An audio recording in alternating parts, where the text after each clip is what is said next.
Today's symposium is titled Bytes and Barriers Addressing Tech-Facilitated Gender-Based Violence Against Women and Girls with Disabilities. This violence is shaped by intersecting systems of oppression, gender equity, ableism, digital exclusion, racism, and of course, coloniality. It is not simply a tech issue, it is a human rights issue.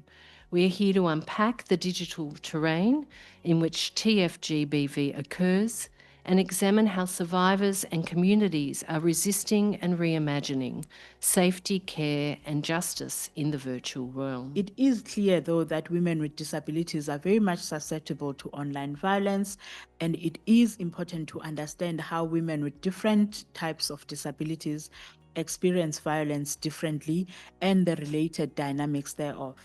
Such evidence can enable effective tailored programming to specific needs. There is also emerging evidence of its use as a protective and empowering tool, particularly through community-based and survivor-led digital interventions. I think digital literacy is kind of a very big factor in online safety education. We do need clear enforceable regulations that do hold tech companies, perpetrators, institutions accountable, but provide real protections and remedies for survivors.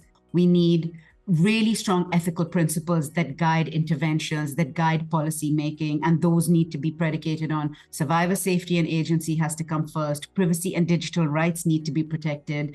And yes, diverse voices have to be embedded in every stage of the decision making. We need to demand better protections, and we need to seek better alternatives that really contribute to a safe, I would say, feminist internet. So nurture community-led, women led activities that will also have a good impact. In one successful example in Jordan, 270 female journalists, they formed a network of journalists to combat online gender-based violence.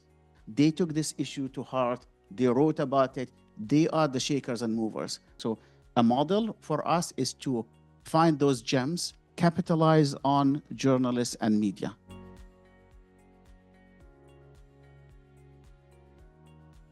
If you want to empower women with disabilities, don't call us vulnerable, because we're not. We've been vulnerabilized by systems, by all kinds of things. In Quebec, we use une femme en situation de handicap. To translate to English, it means a woman who's in a situation of disability. It's the environment around her. Having services that consider intersectionality and education programs are incredibly important. Thinking about gender, class, race, ableism, to ensure any types of services or education are tailored and reflective of women's needs. Being deliberate about what you do and who you name as your leaders and who you put at the front and who you put forward is the first step in intersectional practice. Governments play a significant role in what kind of policies they pass. It's really, really important that decision makers, they make amends, they make arrangements to have meaningful participation of people who don't get their voices heard otherwise. And then lastly, civil society's role. I think this is very, very important. More mobilization, more momentum, more community building, more movement building. This is very important as strategies because I've seen it work. And I know that it is going to continue to work. It's about empowering women and girls with disabilities themselves and providing that support for meaningful engagement of women and girls with disabilities, not just their representation, but obviously really central participation. Integrating TFGBV eradication into broader development agendas at national level. So what do national frameworks look like for technology, for data protection, for gender-based violence? So what does it look like across the full spectrum of different laws and policies? I think broader development agendas must include robust programming around digital literacy. The mindset that the AI is a fix for a problem, it actually is not true.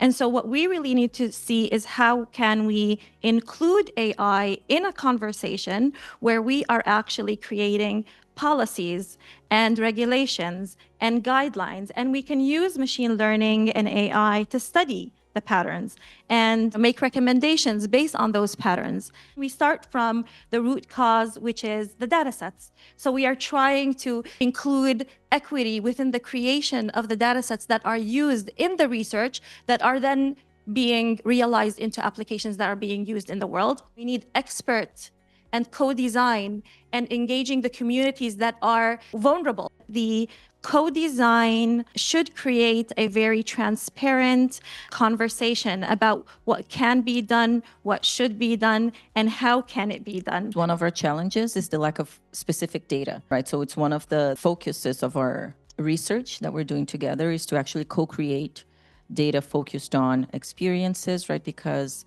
it's one of the gaps that we see in the literature and in research is the lack of data for tech-facilitated violence against women and girls with disabilities. Most of the data that we find when we search for violence is sexual violence, right? It's not classified, also not classified as the impacts or the nuances of the experiences of women with disabilities. We've heard powerful insights, challenging realities, and bold ideas throughout the day, and now we want to turn the energy into tangible direction. Whether you're engaging from a policy, tech, community, or lived experience perspective, your voice matters in shaping where we go from here. How can we transform harmful social norms in digital spaces? So we said we would bring other stakeholders within the conversation, promote counter narratives through community leaders, storytelling, encourage empathy, inclusivity, and digital citizenship.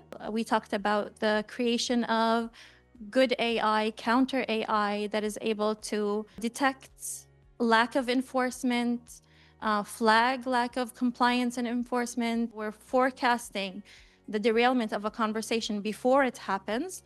So we're talking about moderation, prevention as well through the AI.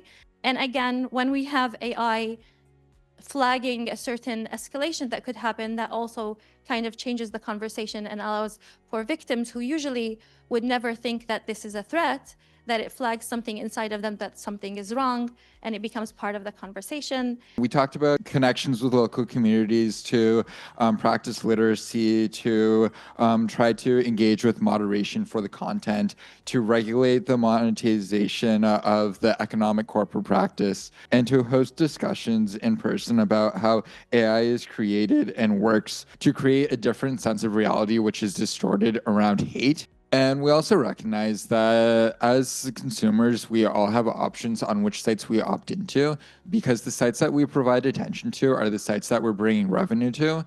So as we engage in civil society with different communities, we have the opportunity to provide that communication that, like, some sites are actively trying to promote more hateful content than other sites.